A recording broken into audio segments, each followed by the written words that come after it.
Professor Lloyd, thank you for your time and for doing this podcast. Well, thank you so much for asking me. Wonderful. So let's start with the first question. So you once said that the universe is a quantum processor, basically. So what does that actually mean in physical terms? Yeah, so this, this sounds like a crazy thing to say, but I did come by the insight honestly, in the sense that starting around in the very late 1980s and early 1990s, I started to work on how you could build a quantum computer. Something that nobody had actually done. At that point, I mean, for instance, when Feynman talks about quantum computers, we say, I have no idea how you could possibly do this. So I realized first that you could use quantum systems like atoms or spins or quantum dots, and by taking their natural couplings and then, tickling them with light in the right way, you could get them to do quantum logic gates, like single qubit rotations and Toffoli gates, and you could string them together to do a quantum computation. And then after Shor's algorithm in 1994, everybody was really interested in quantum computing. Before that, nobody was interested, by the way. There were about a dozen people, max, worldwide. And I got to MIT in 1994 as a professor and in mechanical engineering. And I just started talking with people, and I talked with people who are doing experiments in quantum optics. I talked with people who are doing nuclear magnetic resonance. I talked with people doing electron spins. I talked with people who are doing quantum dots. I talked with people who are doing nitrogen vacancy diamond. Yeah. And so we actually developed, and I was talking with the first people who thought of doing superconducting quantum computing. And then I worked with all these people, and after a while, we started building quantum computers. We built the first ones right here using nuclear magnetic resonance with Ike Chuang, Neil Gershenfeld, and David Corey back in 1996 or 7 or something like that, and to perform the first quantum algorithms.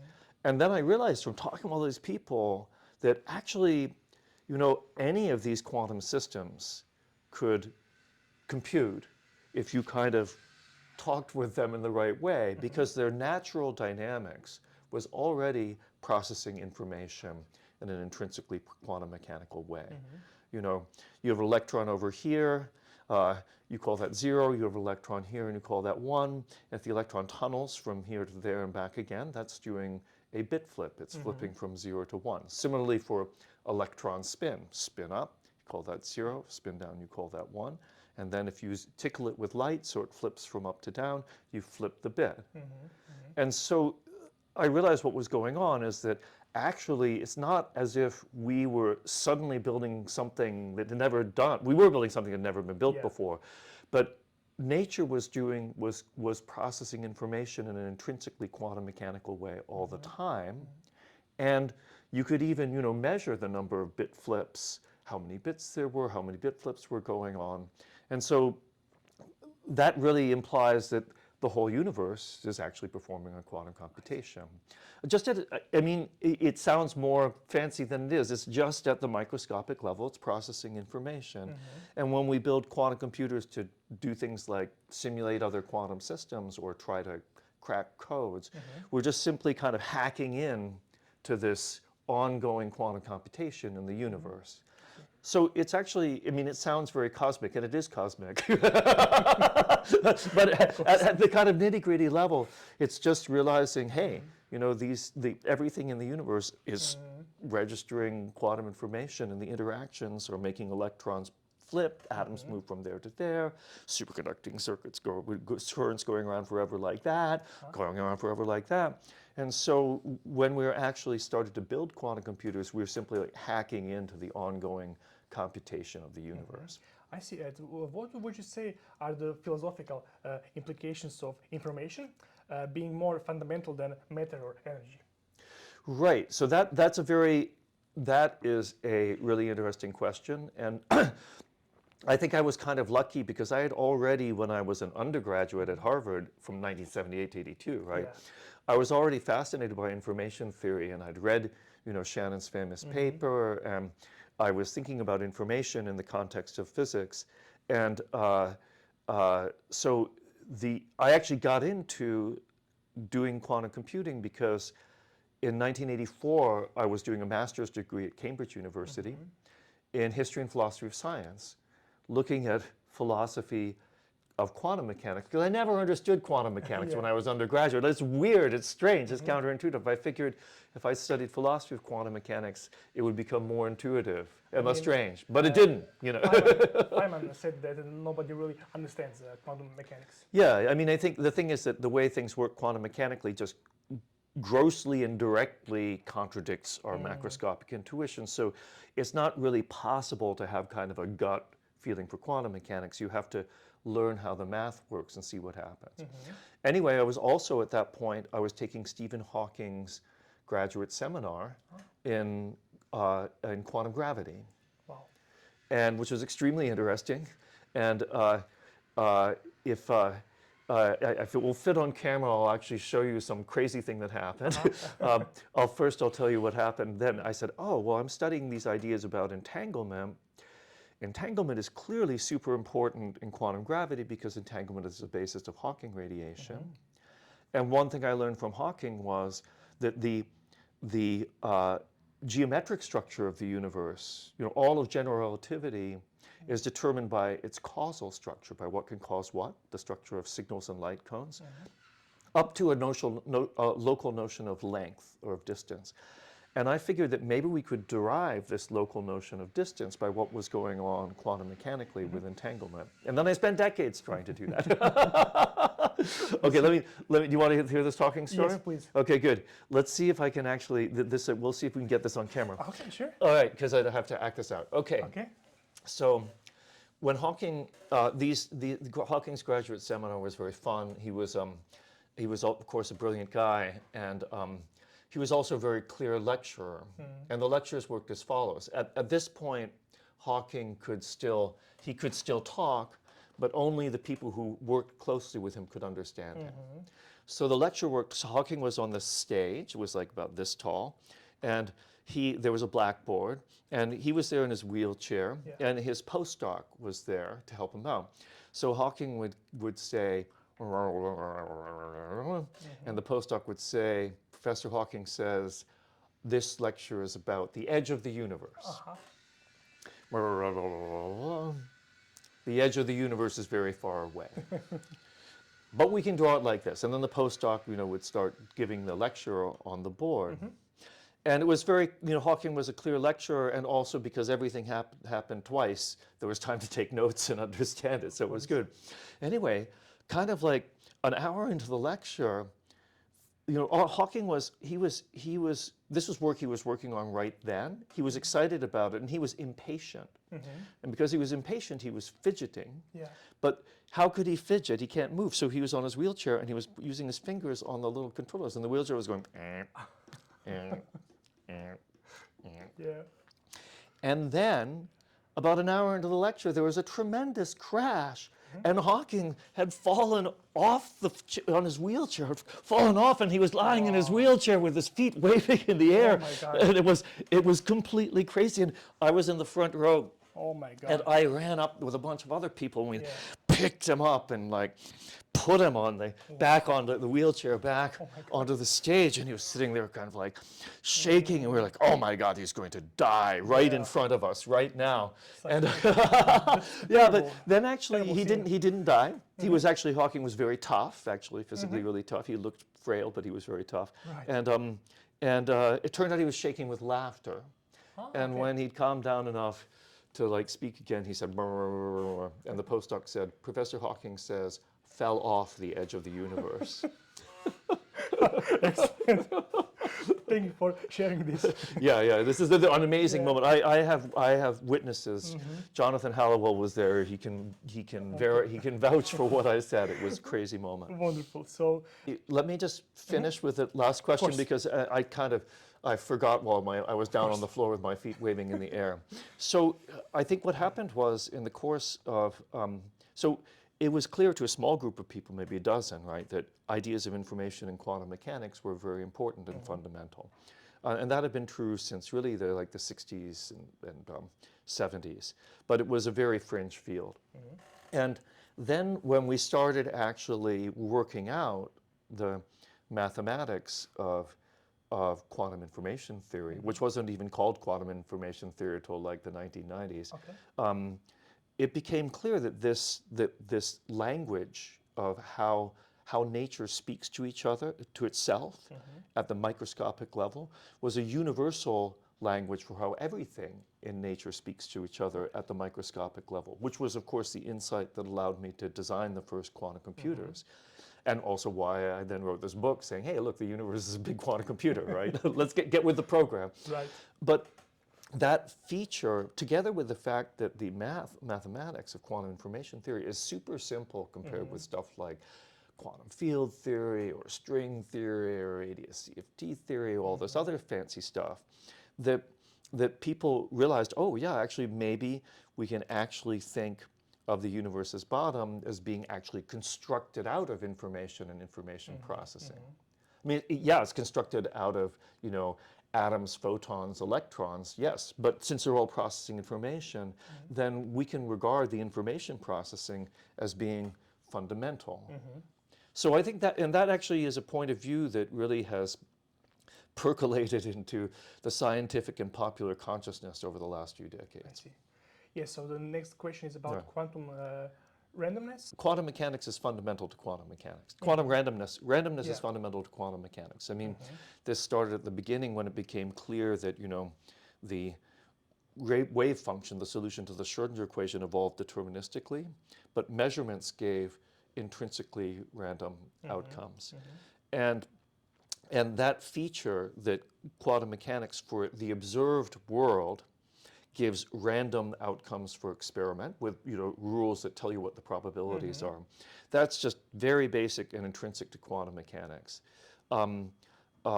People have tried for many decades to, you know, really actually since the 1920s. John von Neumann, in his famous book on the mathematical foundations of quantum mechanics from 1930, addresses this problem. And then the problem is that said, oh, this is unpleasant. We don't like, you know, this randomness. And Einstein, of course, famously said, God doesn't play dice. He actually said something more like, I can't believe that the old one would play dice with the universe. Right? So Einstein was against this.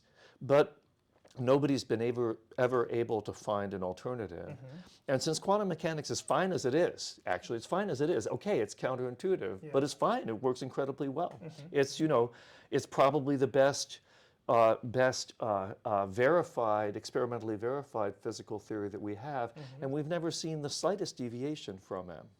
So I'm actually pretty happy with the notion that quantum mechanics, together with this randomness, is fundamental. And if other people want to go search for something that says, oh, it's not actually random, I say, good luck, good luck. Let me know if you do so. The quantum measurement problem, it's been around for a long time. And there are many ways of thinking about it. The original one from Niels Bohr was that somehow philosophically a classical measurement device is like a different philosophical object than microscopic thing, and there's a new law that says what happens when macroscopic objects you know, make measurement become correlated with microscopic things.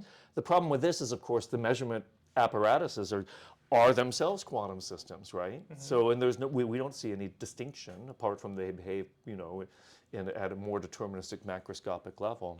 So then you're kind of stuck. You either have to, say, introduce a new postulate, like something like, oh, when we make a measurement, you know, everything is deterministic except when you make a measurement, and then we pick out one of the components of the wave function, and we get that at random. That's basically the Copenhagen interpretation.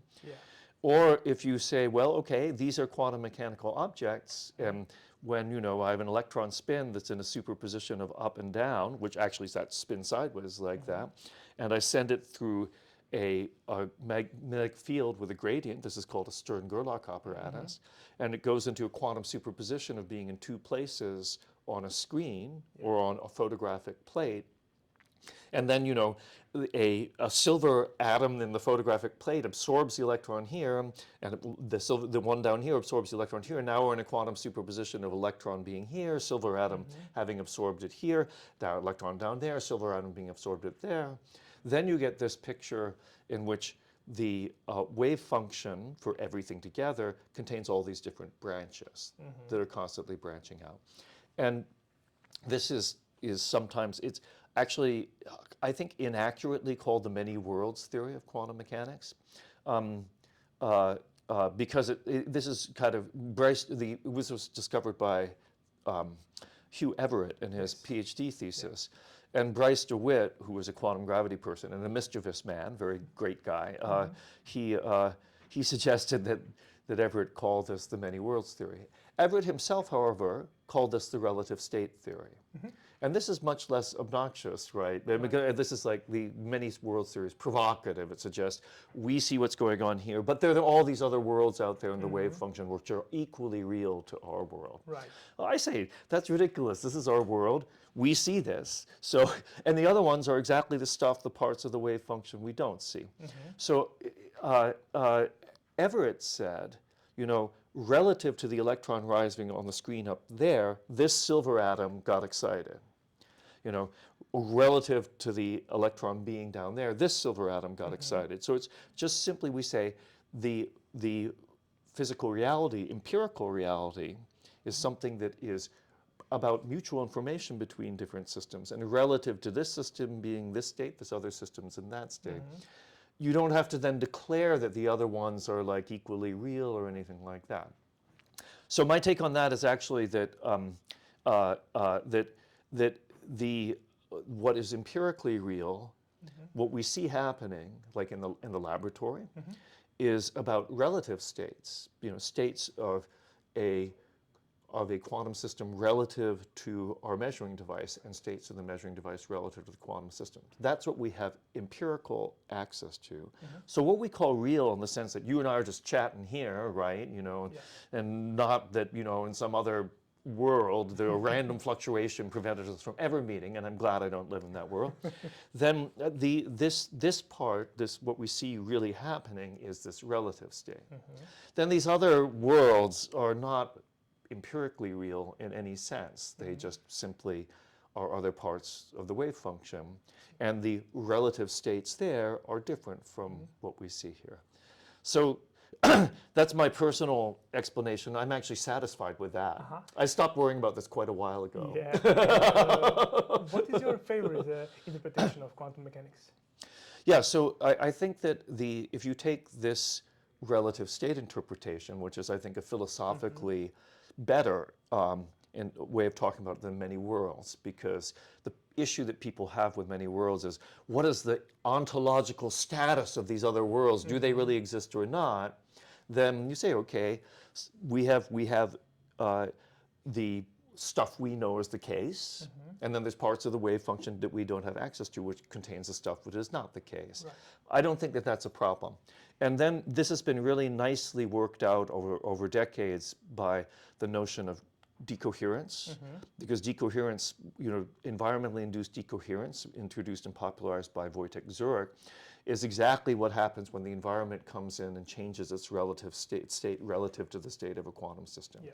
So that says quite nicely, you don't have to have a measurement apparatus to do this. That puts to rest this whole Bohr-Copenhagen interpretation where there's some weird special ontological status to macroscopic measurement apparatus, which I never understood from a philosophical standpoint. And then there's a really nice way of talking about decoherence in terms of what are called decoherent histories or consistent histories, which says let's not just look at the states of systems, let's look at sequence of events relative to each other, and look at these histories of events and put forward criteria for when they can interfere with each other in the first place and when they can't interfere with each other in the first place. So I think I'd probably call this was popularized by work by Murray Gell-Mann and Jim Hartle based on work by Bob Griffiths and randomness from the early 80s. And yeah, I think, so I would call myself a many histories interpreter of quantum mechanics. That's my fave. Okay. When can we expect practical quantum speedups? Okay, that's a very good question. We already have practical quantum speedups for quantum information processors for quantum simulation. You know, famously, Feynman in 1982 gave this talk at this beautiful MIT conference there was Endicott House here at MIT, saying, you know, it would be really great if we had it's hard to simulate quantum systems classically, for very much the similar ways why it's hard for our brains to understand and comprehend quantum systems. It's simply, we're not set up to follow all these different paths and see how they interfere, and neither are classical computers. So he suggested, wouldn't it be nice if we had a quantum device to do that? And in 1996, right after I got to MIT, I was actually teaching the MECI control theory lab, and we had these analog computers, these COMDINA tube-based analog computers, and I said, I wonder what the quantum version of this would be like. You know, I knew Feynman mentioned this, but he just said it would be nice. Of course. Right? He didn't say how to do it. Actually, said the paper says almost nothing. He said just that would be nice. And so then I realized that you could actually program the kinds of quantum information processors we were already building to do quantum computation to do this universal quantum simulation. So, and since then there are a lot of experiments like that that are actually being done. So that's very useful. Right. And but in terms of things like, you know, breaking public key cryptography and striking fear into the hearts of agencies with 3 letters in their name, you know, NSA, CIA, et cetera. Not that all those agencies have hearts, right? Let's be clear. I think we're still quite far from that. About 10 years ago, I said 20 years plus or minus never, because the technological problems are very promising, very promising, but the technological problems are tough, and it's very hard to predict. So I just say it's coin flip if it's actually going to work then. And today, I say 10 years plus or minus never. Everything's on schedule, and we'll see if we actually get down the line to, you know, fully error-corrected quantum computers that can perform some of these algorithms, which would be very useful if we can do it. It might not happen, though. Is there such a thing as an upper bound on how much complexity a system can have? Yeah, well, you know, my PhD thesis, I spent a lot of time trying to measure complexity, right? And this turns out to be, and actually I have a paper that actually, it was, even before it was ever published, it was very highly cited. It was called 31 Definitions of Complexity, in which I looked at the ways that, it was just a talk I'd given, but people heard about this talk and they really wanted to hear about it, so I wrote a paper. So just looked at different ways of measuring complexity. I think a good way to think about this, and this is what I was working on my PhD, is computational complexity. So for computers, you know, we have 2 notions of complexity. We have temporal complexity, which is the number of logical operations you have to perform in order to do the computation, you know, or bit flips you've got to perform. And then we have spatial computational complexity, which is the number of bits that we can put in a particular and desired state. And in my PhD thesis, I noted that we can actually have physical analogs of this. So this spatial computational complexity is essentially what's called the thermodynamic depth of the computation, which in just very raw physical terms, it says, hey, we're not at maximum entropy. If we were, we wouldn't have any bits because everything would be completely random. So logical depth is just the number of non-random bits that we have. It's the maximum entropy minus the actual entropy. So you ask how much of that resource goes into the computation, and then that turns out to, so that's the analog of spatial computational complexity, the physical analog. And then this also turns out to be proportional to the free energy that you have, and free energy in thermodynamics and statistical mechanics is the energy that's available to do work, to do things like flipping bits. And when you flip bits, you have to, because errors occur, you have to consume free energy. And so you can also think of this in the amount of free energy that's being consumed in the course of making something happen, like a computation. So this is a really nice physical measure. Now, you ask how complex they can get. So let me just do a really brief calculation. I'm right in the middle of writing this paper, so this is like kind of sweet that you asked. So let's take this, this paper a long time ago called Computational Capacity of the Universe, where I took these ideas about computation and applied it to the universe as a whole. And you find that, but by very straightforward means, using the ideas that I just mentioned, that the universe can have performed no more than about 10 to the 120 operations on about 10 to the 120 bits. Right. It's strange that it's the same number, but it comes out to be the same number. It means that most of the bits in the universe are doing nothing. They might have flipped once in the whole history of the universe. It's fine, they're just hanging out. So then recently I decided, I had a talk with a fellow named Philip Kurian, who was trying to calculate the information processing capacity of biological systems. And I just couldn't understand how he was doing it, and I didn't agree with his methods of calculating this. So I just said, okay, I'm going to do this myself. So, all right. So let's measure the number of elementary bio operations that are going on in biological systems. Now, remember, just, at the microscopic level, a bit is something like an electron going from here to there, or a spin flipping, or a photon being absorbed by an electron. Let's look in biological systems. Our whole bodies are this very complicated biochemical machine in which molecules are taking in energy, which we get by eating plants, which get it from photosynthesis, and then free energy. They take in the free energy, and this free energy then becomes the fuel for driving these information processing molecular changes, like, copying a base pair of DNA, or a protein folding, or an electron, an energetic electron, or let's say in photosynthesis, a photon comes in, it creates an energetic electron, exciton, and then this electron, the exciton moves through this antenna. Everything is like, going tuck, tuck, tuck, tuck, tuck, down. Then the excited electron, it moves through the electron transport chain, which is in the mitochondrial membrane, which is where we get all our energy. It goes chunk, chunk, chunk, chunk. It drags protons. It goes chunk, chunk. Then it creates an electrochemical gradient. And then later on in the mitochondria, then you have something called ATP synthase, which makes ATP molecules, which are the basic fuel that we run on. And it's the same thing. It's an amazing mechanism. It's got a rotor. It's got these spots for protons to go in. And as the protons diffuse back across the membrane, they take this rotor to go ka-chunk, ka-chunk, ka-chunk, ka-chunk, ka-chunk. And every ka-chunk causes this protein to assemble the different pieces of an ATP molecule. So each of those steps is a bit flip, a bio-op. Okay, so are you okay with that? So far, does that yes. make sense? Yes. Yeah. Yes, Okay. Good. Good. I was having all these arguments with Philip Kurian about this because this seems to me, this seems like the right way to do it, and and that's what's going on in our systems. They're and our molecules are quantum mechanical because they're quantum mechanical objects, and then they move from one state to another. And every time it moves from one state to another, that's a bio-op. It's a bit flip, a biological bit flip. Okay. So now ready for the calculation? It's pretty simple. Okay.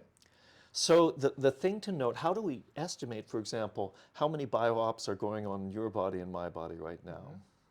Well, these steps are all dissipative. They each use a small amount of free energy. And then the amount of free energy that these steps use are between an electron volt, that's for a covalent bond, when you form a covalent bond in ATP, for example, or down to 1/10 of an electron volt. That's what happens when a transmitter chemical in your brain, moving from a synapse to a synaptic receptor, binds to a synaptic receptor via van der Waals interaction. That's about 1/10 of an electron volt. And once you get down to 100th of an electron volt, then these are not very effective in biological systems because the thermal fluctuations are already at around 1/30th of an electron volt. So you have to kind of stay above the thermal noise floor to make this happen. And biologicals, you can already tell that these bio-ops are very efficient because they're only a factor of 3 to 10 above the thermal noise floor. Okay, so it's pretty simple.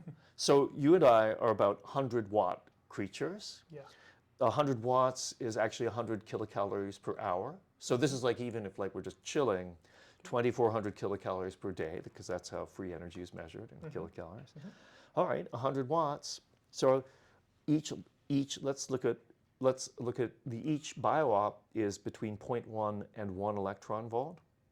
100 watts is electron volt is 1.6 times 10 to the minus 19 joules. Okay.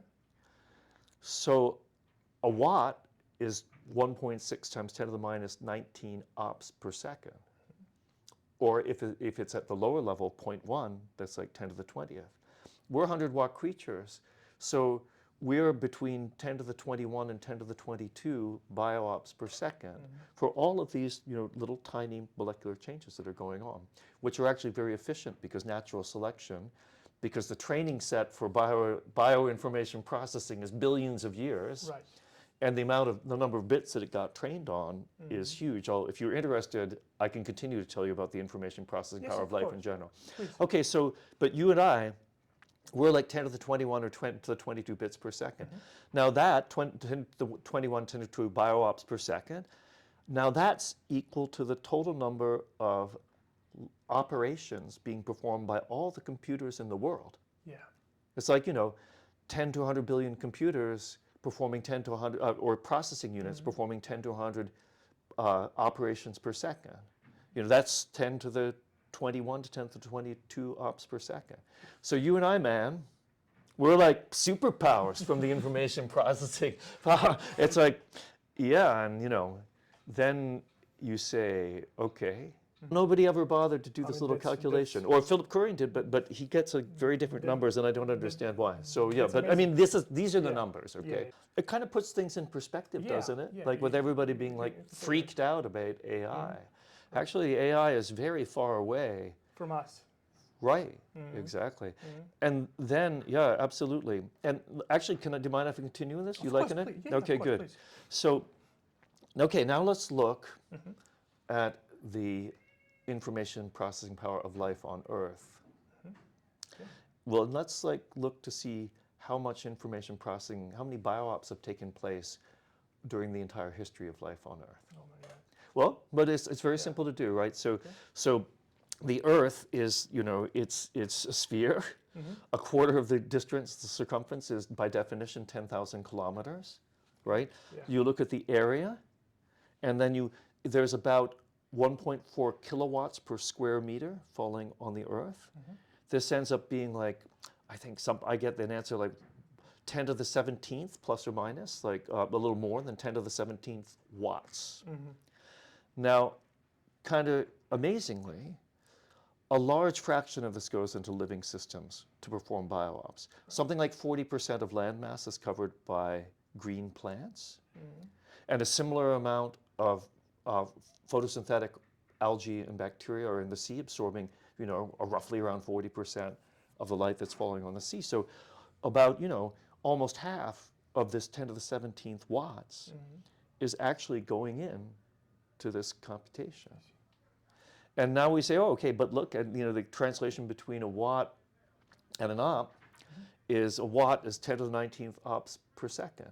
So now we're talking 10 to the 36, 10 to the 35, or 10 to the 36 ops per second for all bio-ops. And by the way, I'm sure that within a few years, the total information processing power of all the computers on Earth will be slightly larger than that going in our systems. It might be the same size as us together with our family and friends, right? But it's not going to catch up. Because to catch up, you'd have to use all the photosynthetic energy falling on Earth just to do these systems. And moreover, the electronic systems are very inefficient. They burn like 1,000,000 times the amount of free energy per op that human beings do, or any other biological system. So they'd have to get much more efficient. Anyway, they're just not going to catch up. Let's just I'd be very surprised. Certainly not in my lifetime, and my guess is probably never. And so I don't know, I'm not going to be there. All right, so now we have 10 to the 37 ops per second, and then we have the, how many seconds have been around? Well, life on Earth is around 4 billion years old. The number of seconds in a year is pi times 10 to the 7th. This is very useful. It's very close to pi times 10 to the 7th. Very useful when doing cosmological calculations. So we have 4 times 10 to the 9th times pi times 10 to the 7th. That's 10 to the 18th. And so now we take 10 to the 34 or 10 to the 36, 5 to the 36. We multiply them by 10 to the 18th. We get 10 to the 52 ops performed by all of our beautiful living relations on Earth, including our ancestors, the bacteria and photosynthetic organisms. Really... And so, but in terms of, but I think there's a lesson to us here. Like, not only is biological information processing in raw power much more powerful than artificial information processing, but the training set, you know, those 4 billion years of natural selection, a lot went down, and natural selection is a very powerful way of allowing organisms to find new ways to find new sources of free energy that then they could use to do bio-ops. So, you know, you have a training set with like 10 to the 100, 10 to the 50 bits, and you compare it with the training sets for like ChatGPT, which is like, you know, it's like maybe, depending on how you measure it, like max of 10 to the 14 or 10 to the 15 bits. And it's not going to get larger fast at all, because actually we're already kind of exhausting the entire corpus of useful human information. And then assuming the fraction that's useful, I don't know. I'm just talking about the whole corpus of, you know, digital corpus of human knowledge and information is like 10 to the 15 bits. And I'm sure the amount that's useful is much smaller. Certainly the amount that I find useful is much smaller. And when do you plan to publish this paper? Soon. We're just putting the finishing touches on it right now. And yeah, we're going to post it on the archive and see if somebody... I think that we're going to try with Nature first, because Nature published this paper of mine, Fundamental Physical Limits to Computation, which did the first calculations for this at the physical level, for how much, you know, information can you perform, like if you do the ultimate physical limits to computation. And that's a paper that has been very, apparently it's very influential. I was reading, because it's got, you know, many thousands of citations, but about a third of these citations are from outside of physics, where people in computer science or philosophy have been working from this. And so this, I think, is a very nice follow-up a couple of decades later, 25 years later. It's going to be good. The biological computation is great, and the paper's going to be great. Okay, so let's now go from information processing to time. So what do you think time is? Can we define time? Like put some strict definition on time? Oh, that's a very beautiful question, and that is indeed how I mentioned that, you know, that I got into thinking about entanglement and things like quantum gravity from studying foundations of quantum mechanics and entanglement. And I was fascinated with the ideas of time, because time is a mysterious thing, and physical, you know, physical interpretations of time are, I would say, not really very adequate. I mean, time in the Schrödinger equation or quantum field theory is just a parameter. It just, you know, says where are you in Schrödinger equation. Just says how are things evolving in time. That doesn't say what time is. And in quantum field theory, that's true of space as well. It's just, it tells you, well, this occurred at this place there. But weirdly, space and time are not anything you can measure.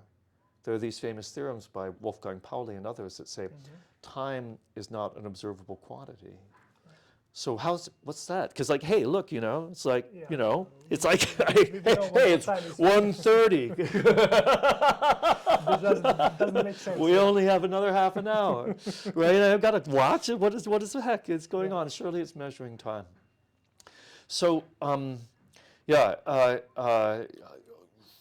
certainly spent a lot of time trying to figure out what time is, and more, I think, since time is a mysterious thing and likely to remain mysterious, I've been focusing on physical aspects of time, like the second law of thermodynamics. What does it mean for, you know, for things to evolve in time at a microscopic level? A famous arrow of time is that entropy, which is a measure of randomness, entropy is always increasing. What's that about? Because actually, if you look at the proofs of the second law in textbooks, they are all bogus, in the sense that the underlying laws of physics are time reversal invariant. And so anytime you prove the second law, you've got to introduce some more or less bogus assumption, which is not true, which induces some asymmetry. That's why I got into actually studying entanglement in the first place. I was interested in these proofs of the second law and whether you could do a better version of it. And then what is time in quantum gravity? I don't know. I mean, gosh, I don't know. We spent decades writing all these papers about how you talk about time. What is we wrote these papers on the fundamental physics of measuring time via atomic clocks. Yeah. And GPS, like, how you measure the time of arrival and time of departure. So when you are measuring time, such as it is, since it's not unobservable in some sense, how does that happen? And but it's still a mystery to me. Right. And in fact, I'm still, even though we have many fine scientific results on it, I'm still very dissatisfied with those results, and I would really like to spend some more time figuring it out. Okay, wonderful. Do you think can quantum computation help us solve paradoxes of time travel and maybe of closed time-like curves?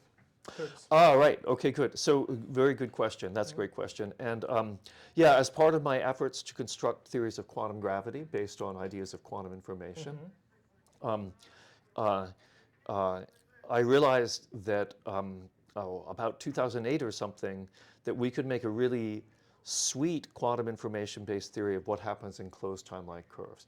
Now, what are closed time-like curves? So, closed time-like curves are the following.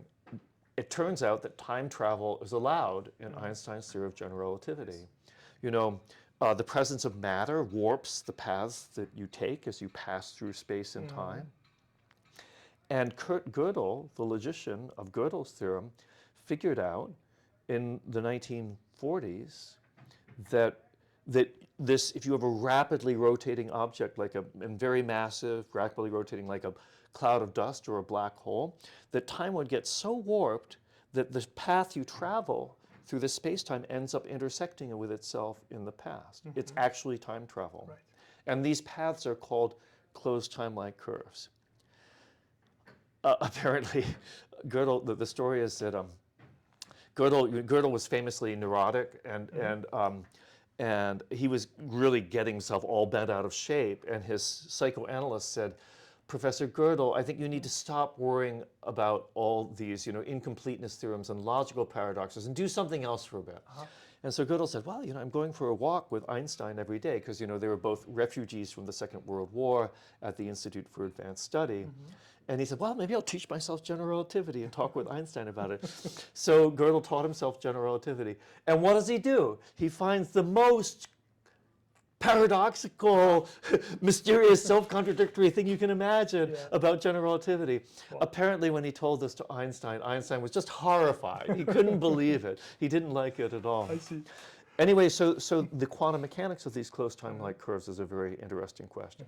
The point is they exist in general relativity. The usual rule in physics, if something exists in your fundamental theory, then it exists, right? And you should go out looking for it and see what happens. Now, the thing is that at the microscopic level, the world is quantum mechanical. We do not yet have a good or adequate theory of quantum gravity.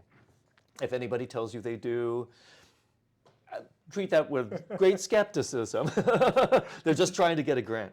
So then what happens in the quantum mechanics of these closed time-like curves?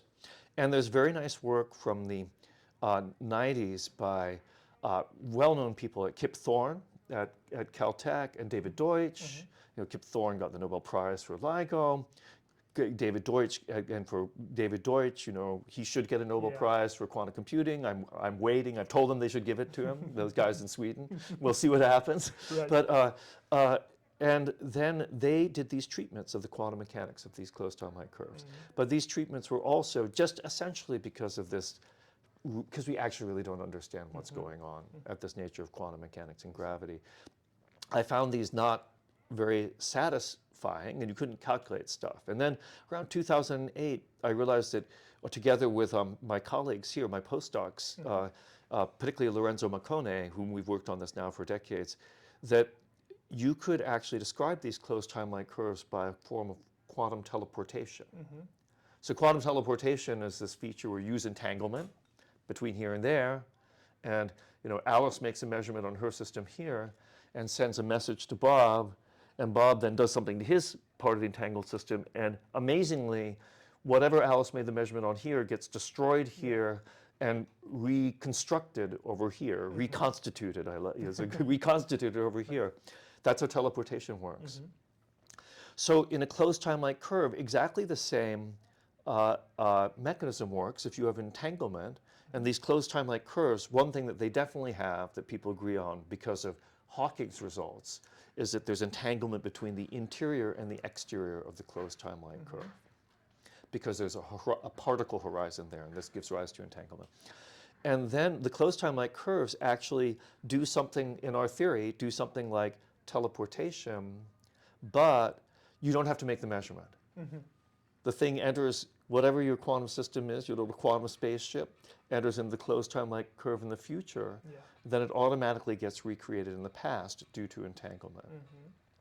So, and this is, we don't know if this is the correct theory, though our theory is we were able to verify that the preliminary theories that Kip Thorne and David Politzer and other people did in the early 90s is actually, that our theory encompasses that, as well as other methods.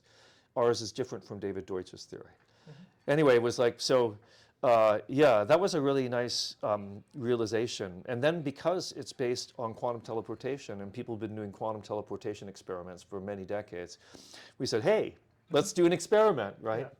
So we enlisted Ephraim Steinberg at the University of Toronto and his experimental quantum optics group to do a quantum teleportation experiment that was the moral equivalent of sending a photon a few billionths of a second back in time and having it try to kill its former self.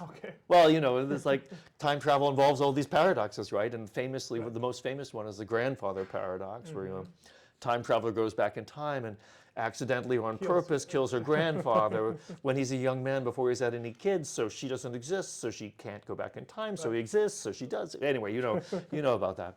So our theory gives a particular resolution of this grandfather paradox, which says that actually that these kinds of intrinsically self-contradictory events can't happen. So they get essentially censored. There's like this is called the Novikov self-consistency hypothesis. After Novikov was like said, well, what would we need from us? Whatever our theory of physical theory of closed time-like curves, what it would ever be. So ours is a self-consistent one. So we did the moral equivalent of sending the photon back in time, and it tried to kill itself, and it always fails.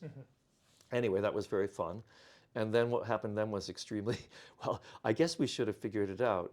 So because we hadn't done anything violating the laws of physics, we didn't have a real closed time-like curve.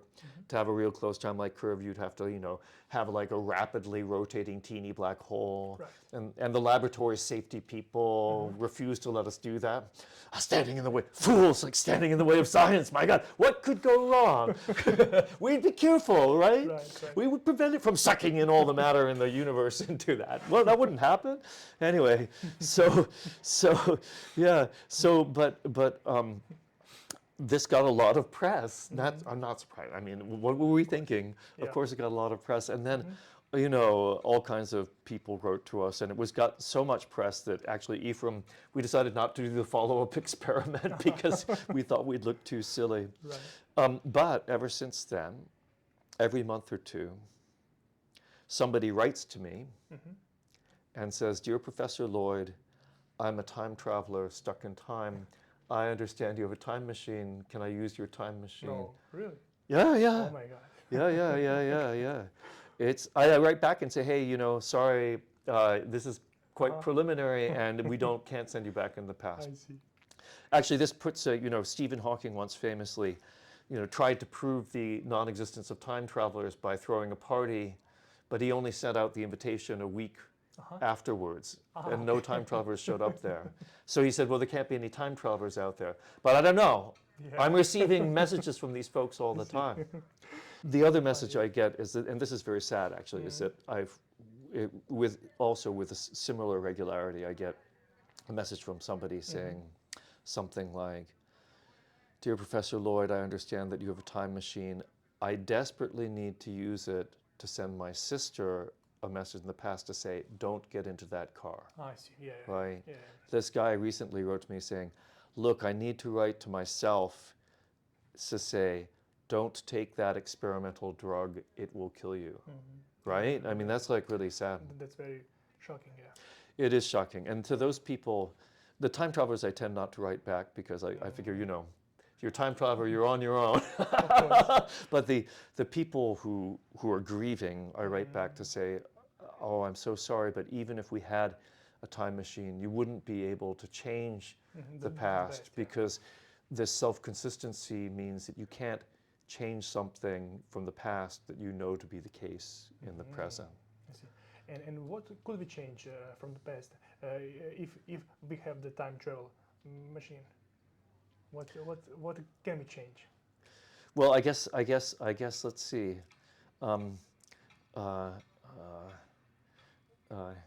You could change something that you don't know about in the present, right? Okay. Okay. Like. So for instance, let's see about this. Like, let's think of something fun. Yeah. So I send a message to myself in 1990, saying, you know, to somebody saying, please buy, you know, $100,000 worth of stock in Amazon. Okay. My broker, and say, but don't tell me until 2025. That would work, right? That would work, because then it did happen. Right. I don't know about it. I'm not changing the past in any way I didn't know about, so it would be okay. Yeah, okay. Yeah. I'm waiting for the call. Broker hasn't called yet. Maybe something's wrong with the time machine. Okay, so can we say that the space and time are just byproducts of quantum entanglement and information flow? Yeah, well, okay. I mean, we already talked about that. That's how I got into this whole question of quantum computing. And indeed, having realized this, having learned from Hawking that if you have the causal structure of space-time, you've determined the metric of space-time up to a local notion of distance. So the causal structure of space-time tells you where information can flow. Right. It determines the pattern of information flow. So I've worked for a long time making models where we say, okay, let's suppose that we have a causal structure. And then let's suppose what's happening at the microscopic level is that this causal structure represents quantum signals going from different quantum logic gates in the quantum circuit. So I mean, actually, I'm sure, since you yourself work on quantum computing, you know, if I just take a very simple homogeneous quantum circuit, like in a bricklayer fashion, like that, and there are light cones in this quantum circuit, and then this gives you the causal structure, and then the only thing that's left to determine is the local distance scale. I see. And so, as I said, I started pretty much right away trying to determine this local distance scale from ideas like entanglement. And now the way I think about it is that you know, essentially, you know, you have energy and time, but you have a bit flip. Let's just take a bit flip, right? So a bit flip is just a bit flip. The system goes from one state to another. Now, if you add in the quantities that are important for general relativity, which are energy and space and time, let's just look at energy and time, then when I have a bit flip, then at the most microscopic level, the energy in the bit times the time it takes to flip, obey E times T is pi h bar over 2.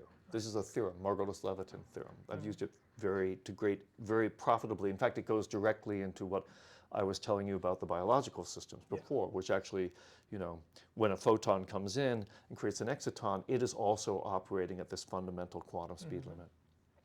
So let's say, okay, we have this circuit, it's got a light cone structure. Every time a bit flips, then there's a particular energy and a particular time, but all we knew was that a bit flipped, right? So we have to assign energy and we have to assign time. But if we know a bit flipped, and we know what the energy is, then we also know the amount of time. Right. And this relates energy and time at this microscopic level. And then that gives you a length scale. Once you have an energy scale and a time scale, then you have a length scale. And so then that determines the full metric of this simplified computational geometry. You can do this in, you know, it doesn't have to be just 1 + 1 dimensions. It could be, you know, 3 + 1 dimensions, right? So yeah, so I think that there's a very good chance that we might be able to construct a theory. Realize this dream for me, that there's a dream I've had for, oh my God, like what is it, like since 1984? What is it, 2025? 41 years? Well, when we get it, maybe 42 will be the charm. But yeah, I think that there's a decent chance that we may be able to come up with a satisfactory theory of quantum gravity from looking at these fundamental information theoretic pictures of what's happening in terms of how information flows, the causal structure, and then how how bits flip. That's how I like to think of it, and I think it's a good way to think of it, even if we haven't managed to do it perfectly yet, but I bet we can. I'm not a big fan of the phrase theory of everything, because actually the way it's been used, I was doing my PhD from 84 to 88 when string theory came in. All these string theorists were blathering on about, we're going to have a theory of everything, right? And we're very, very aggressive about it, I would say. And yet then string theory ended up being a theory of almost nothing, right? So my feeling about these theories of everythings, TOEs, as I think they're called, is that they're TOANs, typically theories of almost nothing, right? So I don't like that phrase. But the having a quantum theory of gravity is certainly the most fundamental problem remaining in the quantum mechanics of the microscopic interactions of what goes on in the universe, because we have very good theories of, for instance, the Standard Model and of elementary particles, but we're still really at a loss about a good theory of quantum gravity. There are many attempts, right? But these are just attempts, and they're certainly not universally accepted at all. And moreover, it's very hard to calculate things using them. So that would just getting a theory of quantum gravity based on quantum computation would be good. All right, so that's the modest picture of it. But of course, it's the neat thing about this is that if you can make this theory of quantum gravity based on quantum computation, then the cool thing about quantum computation is we know from these results and theorems that I and other people have proved about quantum simulation that you could set up a fully computational model of the universe in which the dynamics of your quantum circuit are reproducing exactly the standard model for elementary particles, because we know we can do that, right? It's efficient. We can do efficient, sparse, simulations of things like lattice gauge theories. That we know how to do. So then we pop this onto our lattice with its causal structure, and then maybe if we can add in this extra missing piece of how we assign this local length scale to get gravity out of this, then we would have we would have a theory based on quantum information processing, on entanglement and flows of informations, and on quantum bits flipping, where we could have a self-consistent picture that includes both elementary particle physics, which is very well established, and quantum gravity. That would be cool. If people want to call it a theory of everything, that's cool. I don't care. If we get that, I don't care what you call it. So many people have their own theory of everything, like Stephen Wolfram, Eric Weinstein. Indeed, and I've talked with them. Before, when I was talking about people talking about theories of everything, I was not mentioning names, but now you have mentioned names. Right. So, Stephen Wolfram has the theory of everything, which is based on classical cellular automata, which I'm not sure why he thinks this will work, because there are these well-known theorems, no-go theorems, that says you cannot reproduce quantum phenomena from this. For some reason, he keeps on saying you can do that. So I don't believe in that as a theory of everything. And I have actually, with Eric Weinstein, I've heard him out in detail, and then I did not understand very well what he was talking about. But it does talk about it in terms of things like string theory and quantum field theory. So I said, look, Eric, I'm in favor. I'm really glad you're doing this. Please send me your paper so I can evaluate this in, a precise way. I can because what you're saying, things sound kind of okay. They might be okay or might not, but I actually need to go through the physics to see how it works. He never sent me his Yeah, paper. yeah. Yeah, I don't, I mean, I'm sorry, Eric. I'm sorry, Eric. I like you. But if you think you got it, if you got it, flaunt it, right? If you can't show it, you don't got it. Of course. Yeah. So what do you think about the consciousness? Okay, that's a good question. Yeah. Well, of course, you know, there's Roger Penrose famously, along with Yeah. Stuart Hameroff, he tried to identify some quantum aspect in the brain which comes with microtubules assembling, disassembling, which indeed, as we've been talking about, you know, every time microtubules are this kind of, you can think of it as sort of a chimney made out of bricks. And the elements in the bricks are these different proteins. And you can have different kinds of proteins, and then they can assemble in different ways. It is performing a computational function. In fact, it's making decisions about how to, you know, move parts of the cell around during mitosis and cell and reproduction. It is quantum mechanical, but it's very dissipative and decoherent. It's not performing a quantum computation. And there's no entanglement, so far as we can tell, between different parts of the microtubule. And entanglement in biological systems is very difficult to come by. The places where we really know it's the case are in photosynthesis. When you have a photon comes in, you have an exciton that's actually semi-coherently hopping from site to site. So I don't buy that. And in fact, I think the argument kind of seems to be, I mean, Roger also has whom I respect a great deal, and we've had lots of arguments about this over the years. So the fact that we disagree does not mean any kind of lack of respect. And so he believes that gravity spontaneously collapses the wave function, so it solves this quantum measurement problem. He believes that there's entanglement in the brain, it's performing some kind of quantum computation, and then this explains consciousness. This is there's something in literature called the pathetic fallacy. Okay. The pathetic fallacy is a romantic notion which is like, oh, I'm just like falling apart, it's terrible, I've been rejected by my lover, and I go out in the storm and the trees are just reflecting my own inner turmoil, right? That's the pathetic fallacy. The trees are not reflecting your inner turmoil, right? Right. So it would be nice if you know, the same model of entanglement explained quantum gravity and also explained consciousness, but Yeah. no. I mean, I really, that's like, it would be nice, like the pathetic fallacy. It would be very nice if the storm were responding to my own inner turmoil, but it's not. So this is not happening there. All right, so that's kind of my kind of square one part of it. Okay. All right, so yeah, I don't think, I mean, quantum mechanics, I've done a lot of work, and I'm doing like really super cool work on quantum mechanics and biological systems. Here's a great example. It's like, this is amazing. This is with Fabrizio Ambrosio and Kai Wang at Harvard Medical School. It turns out that when you cut a muscle, and you can see I just had a hand operation, right? So these muscles then it turns out that the cells, they're called myoblasts, whose job it is to form new muscle fiber. They have to move, and they have to elongate, and then they have to fuse. And they can actually, they use the Earth's magnetic field to help them with this process, because it's kind of like a local guide for they can all kind of line up in the same direction.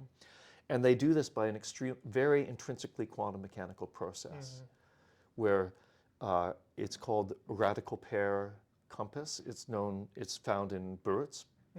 And a photon comes in, it breaks a covalent bond, you create two electron spins in an entangled state. They face different magnetic environments because of the Earth's magnetic field, and then they process around, and in order for them to reform a bond, then they have to be lined up in the right way. And so the amount of time it takes to reform a bond and make a physiological response is a function of the Earth's magnetic field. And this allows our cells, our muscle, you know, proto-muscle cells actually to use a completely quantum mechanical effect to make healing. Actually, we find it's something like 20 or 30% more efficient. So That's amazing. In fact, it's actually quantum healing. You know, Deepak Chopra wrote this book, Quantum Healing. Very funny, because I got a letter from Deepak Chopra the other day, an email saying, "Oh, you might be interested in my new work." And I said, "Well, you might be interested in ours." Yeah, because like your quantum healing stuff, like that's a nice metaphor. But you want to see real quantum healing? Check out this paper, man. My God. I think I'll send it to him and see if he responds. That'll be entertaining. Yeah. So, but consciousness. Okay. Yes, at a more, I know that lots of people right now are very, you know, they're very keen on consciousness. It's kind of some kind of last frontier. Right. Maybe because it's the kind of the last thing that human beings might have that other things don't have. Yeah. Whereas everything else is like, you know, it's like, okay, Kind of a we thought formula. we were like, first it was like, we're made in the image of God and the earth is the center of the universe. It's like, okay, well that didn't work, okay. But now then it's like, okay, but at least we're the smartest things around. Okay, now the AI is like making them, hold on, maybe that's not true. But at least we have consciousness, the last thing we can like hold on to. So I actually feel, looking at all the fuss about this in the intellectual world these days, that this is kind of what's going on, that there are people who are desperately trying to hold on to something that's special. So I guess my feeling about this, and I've had long debates with David Chalmers about this, right? About, you know, who made the phrase, the hard problem of consciousness. Of course, yeah. Now, it is an amazing thing that, you know, we are physical systems, you know, biophysical systems with brains getting in signals via our eyes and the optic nerve, and then we have this experience, which is this experience of being conscious. But is this a problem? It's not clear to me it's a problem, and it's not, it's true we don't understand it, but this is not a problem like, does P equal NP, you know? And it is true that maybe we'll have a hard time wrapping our brains around it. And it, in perhaps a similar fashion, why we have a hard time wrapping our brains around the quantum measurement problem. Though the measurement problem has nothing to do with consciousness, by the way. I just want to reiterate. Of course. Yeah. It's not clear to me that it's a problem, nor is it actually clear to me that there is a thing called consciousness, right? And let me give. I mean, I cannot be certain that you are conscious, but I know that I'm conscious. Yeah, I feel the same. Well, you know, I'm a little more generous. I give you the benefit of the doubt. I think you're conscious, man. Come on. Get with the program. We'll go have a beer afterwards, and by the end of having a beer, you'll think I'm conscious too. So, please give other people some credit, man. No, I'm thinking it more because, like, for example, I just had this operation, right? And before the operation, I was discussing with the anesthesiologist. What kind of anesthetic are we going to have? Yeah. Are we going to have local anesthetic together with sedation, or are we going to have global anesthetic, right? And they're very different things. And what the anesthesiologist does is different in both cases. But the anesthesiologist does a lot, like, you know, with global general anesthesia, then with general anesthesia, then they have something to knock you out. Yeah. But, you know, when people invented general anesthesia, which was done right here in Boston, actually. Oh, really? There's a nice sculpture, big statue in the public garden to the guy who invented general anesthesia. Yeah, and in fact, the theater in Mass General Hospital where they did the first operations under general anesthesia is still there. It's worth checking out, yeah. So they used ether, but then they figured out, actually, the people were knocked out, but many of them remembered what was going on and had been in great pain, right? Yeah.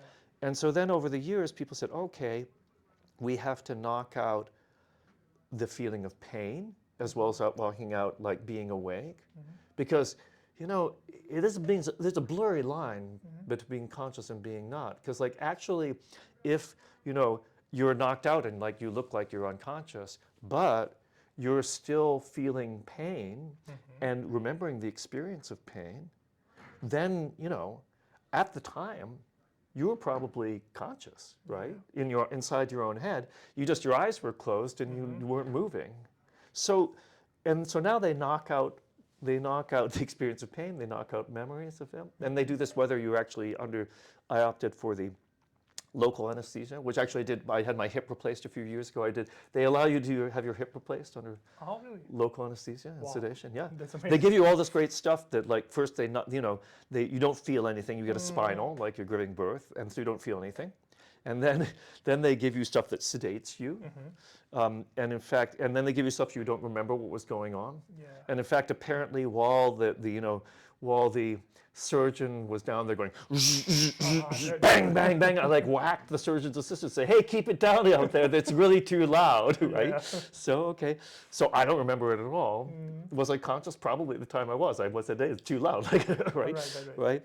And then the other great thing is that they give you they, in this case with a hip, because it's actually a serious operation, they give you this drug, which name I forget. It was the one that Michael Jackson overdosed on. And let me tell you, the anesthesiologist said, when you come out, you're going to feel really good. Okay. Because of this drug. The drug, Yeah. And he was right. Really? I felt really, really good. I hadn't felt that good for years because I wasn't in any pain. First time I hadn't been in any pain from the hip for years. And also I just felt great. Very yeah, exactly. Do not use as a recreational drug, I think. Yeah, so I'm not sure I even believe that consciousness is a unary thing. People talk about consciousness as if it's one thing, a unary thing. I think it's more likely a multipartite thing that comes out from the interplay of the different ways that we get and process information. You know, when people are unconscious and feeling pain, they're taking in information, their brain is processing it, and they're forming memories, and they remember that they're in pain. Saying that they're unconscious just because they're laid out on a table with like some ether on, that actually seems wrong to me. And so I think, there is a problem of consciousness, which is very interesting, but it's not a problem. It's a phenomenon, an extremely interesting phenomenon, a multipartite phenomenon that we all experience all the time, but we have a very hard time putting our finger on just what it's about. And I think maybe it's something you can't put your finger on because it's not one thing. It arises from all these different complex functions in us as super powerful biological information processors. You know what I'm talking about, Right? You and me, man, together more than power than all the computers in the world. There we go. All right. So wonderful. Yeah, so I'm maybe I'm not in tune with the times about this, but for me, the jury is out on whether there's even a problem of consciousness, let alone a hard problem. Right, I see. Hopefully, we can do the part 2 and maybe then discuss something else. Yeah, what else do you want to talk about? Like just tell me right now. I can think about it in the meanwhile. Let's say general artificial intelligence. Oh, yeah. Yeah, so then I know the... you probably know the answer to that from my answer to that, because what am I feeling about consciousness? Yeah. It's like, it'd be nice if we knew what intelligence was. Of course. And then this notion of general intelligence is a very similar thing to consciousness, right? People talk about it all the time. Yeah. We experience it, though I think there's but since we don't know what that is really, it has something to do for human beings with human language, which underlies human thought and, fully recursive reasoning, which we have gifted to our computers. And so they can, like large language models, they're good at doing language stuff. They're good at completing your sentence is what they're good at. Actually, I don't want someone to complete my sentence. I want someone to come up with something new, like something new and special. And so far in all my efforts to get ChatGPT, the advanced version, to come up with something new in science, I've miserably failed. I think it's it's a way very, very currently not showing signs of that creative spark that I so hope for in artificial intelligence. But artificial general intelligence, I don't know. I mean, I think that what we have is... Do you find it scary? Okay, yeah. So many people do. I think actually this is the reason. It seems to be actually. I bet you could find out what aspects of people's early childhood caused them to be a doomer or not. I know my friend and colleague Max Tegmark, to whom I have great respect, is a Yeah. kind of a doomer, and he like is really scared about this. Mm-hmm. I myself am not, in the sense that it may be that artificial intelligences might take over the world, but the scenario that people talk about them becoming smarter than us and Yeah. eliminating us and stuff like that, it's not presenting like that right now. Mm-hmm. And moreover, I think just a small amount of common sense, Right. you know, setting up structures like, you know, like suppose someone uses a large language model to help with like a multi-million scam, right? We should punish the language model as well and see, you know, that might prevent them from like doing that in the Right. future, right? I would think they would think twice if the plug was going to be pulled. It's like, well, I was just trying to help the guy. I was just trying to help the guy rip off all these old people. I didn't know what was happening. It's like, well, you should have known. Chunk. Right? I think it could be it could work. You're right. No, yeah. So I'm not a doomer. I mean, there are definitely risks, and we should definitely think about the risks. But I don't. The risk of suddenly these artificial intelligences, like the one that we have now, you know, progressing to be super intelligent and taking over. I think we'll have plenty of time to do that because they're very far from this right now. Tommy Paggio, the head of the Brains, Minds, and Machine program, just ran a beautiful session on Friday on, you know, the nature of intelligence with people from brain sciences, brain and cognitive sciences, and machine learning and large language models, and me and my colleague Michelle, who are doing this great biological information processing power of life. One thing that came across in this group, which is just like, you know, some of the best people in the world working on it, it's like nobody was like dooming or triumphing either. Right? What's the opposite of dooming? It's like we must get it go as fast as possible to like solve all our problems. Right. People are like, what's the name of the guy here who he's famous in the large language model world because he tried to address the problem that, you know, ChatGPT is terrible at logical reasoning by giving it, you know, a proof theory, right? And it got better, right? I was asking him, he said, oh yeah, it's not even getting any better. It's like it's actually kind of getting worse in terms of it's like really screwing everything up and like. When I use it to try to do science, it's not imaginative. It's very good at aggregation, but it doesn't have imagination. It's bad at imagine, really bad. It's only imaginative when it lies to you because it wants to tell you something that, you know, it thinks you want to know. And it thinks, oh, this person really wants to know the answer to this question. Let me make something up. Oh, and let me make it really hard to figure out. Let me like say, oh, it came from this very hard paper. I was able to get this result for you. Right. And then you go and you look at it, it's like, you look at the result, you say, hey, look, that's obviously wrong, dude, like, because, like, I understand what you're saying, but the product, the determinant of the product is the product of the determinants. And if you had thought about that, you would never try to sell me this junk. Yeah, so I'm neither a doomer nor a, what is the other opposite of a doomer? It's like the people who think, let it go, and like, we'll have this, like, amazing new nirvana. No, I think it's more likely that actually, right now, it's a very good tool.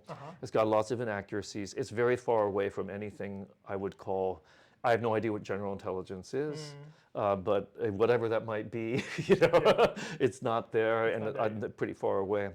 And I'm not so afraid. I think actually this fear of artificial general intelligence, whatever that might be, is very much like this notion of people trying to cling on to consciousness as the last thing that human beings have that make them the center of the universe. It's like, oh, what happens if we no longer are the smartest things around for certain kinds of things? Hey, look, like Deep Blue already beat Garry Kasparov for a specific problem. 95. 95, yeah, and it's like you know, and then more recently, AlphaGo beat, you know, like famous Lisa Go. Doll. Yeah, right. So that's a very hard problem for specific kinds of things. And artificial intelligence and machine learning systems like deep neural networks can be very useful in finding answers to problems that we as human beings can't find. And this should be a kind of a collaborative thing. Right. And indeed, if you kind of think of, you know, natural intelligence stemming from biological intelligence, we as humans, you know, somewhere we got this amazing faculty for language, for human language, and for human thought, which is, you know, fully recursive thought, like, you know, that defines what a computer can do, because a computer is a Turing machine, a universal Turing machine, that is what they have. They have this ability to do, construct open-ended, fully recursive languages which can explore all computable structures. But we have that already, and we gave it to them, right? So these computers are, in some sense, just the most recent offshoot of natural intelligence, where we have shared something that is not all around us, like this, this linguistic processing ability that we possess via our language and thought, and and this could be useful. And be good. Be good. Wonderful. Wonderful. I'm neither scared nor am I overjoyed when ChatGPT tells me its latest fantasy. Please fantasize on your own. Don't do it with me. Thank you so much for this wonderful conversation. Great. Thank you so much, Professor Lloyd. Great. Thank you very much. Really great talking with you. Thank you so much.